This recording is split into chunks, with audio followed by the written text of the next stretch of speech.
So as the year's winding down, I am really looking forward to Cris Cyborg and Amanda Nunes fight.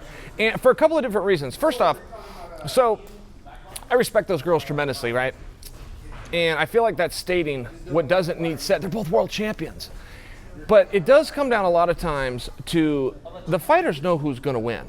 And every now and then they'll go out and surprise one another. Every now and then the guy who didn't think he was going to win does win, surprises himself. But for the most part, there is a confidence in both athletes. And so many people will talk about confidence and confidence. The part they don't let you in on is both athletes generally have the same confidence of who's going to win. Hey, I'm better than you, or you're better than me.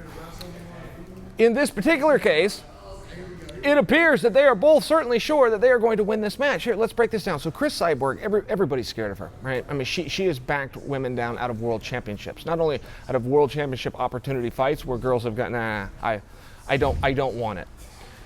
She backed down the Iron Lady who relinquished the actual championship. Okay, I mean, Cyborg's the real deal, and it's not just this fear and this mystique like, say, Mike Tyson had back in the 80s. Everybody was scared of Mike Tyson, but Mike Tyson was scared of a whole bunch of guys too. That was the part of the story that didn't get told. He was ducking and dodging behind the scenes and staying away from the guys who he didn't think he could beat. Cris Cyborg's not like that. She'll fight anybody. It's real.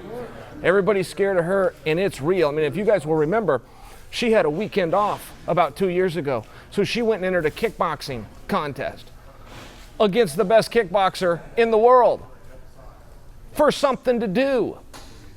So when you have somebody like that with Cyborg who people are running away from, they don't want anything to do with, this isn't a matter of the UFC went to Amanda Nunes and goes, hey, we think we can make a super fight here. What do you think?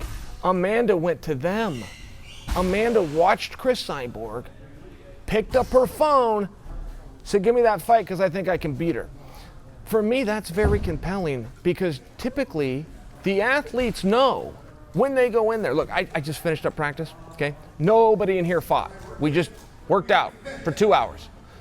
I could go to any room in the world, watch a 2-hour workout, and tell you who the baddest dude in the room is. I could tell you who the second baddest and the third baddest and the fourth baddest are every single time. And everybody else in the room, whether they went with them or touched them or had competition, they could tell you the top 5 baddest guys in that room too. That's the way that it works. So when you get these two girls together, and they both are saying it's me, we can't seem to agree on this.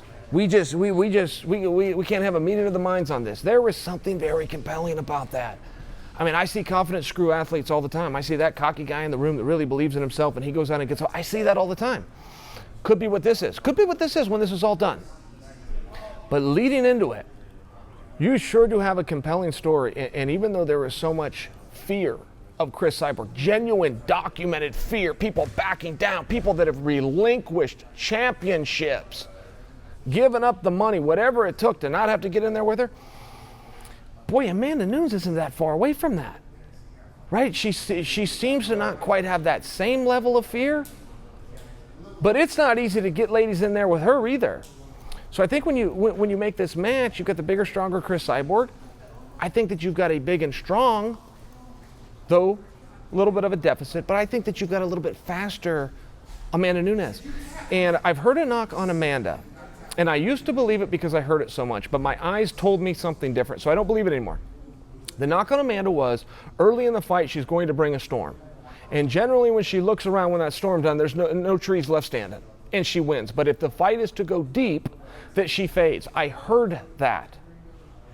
That's not what I've seen.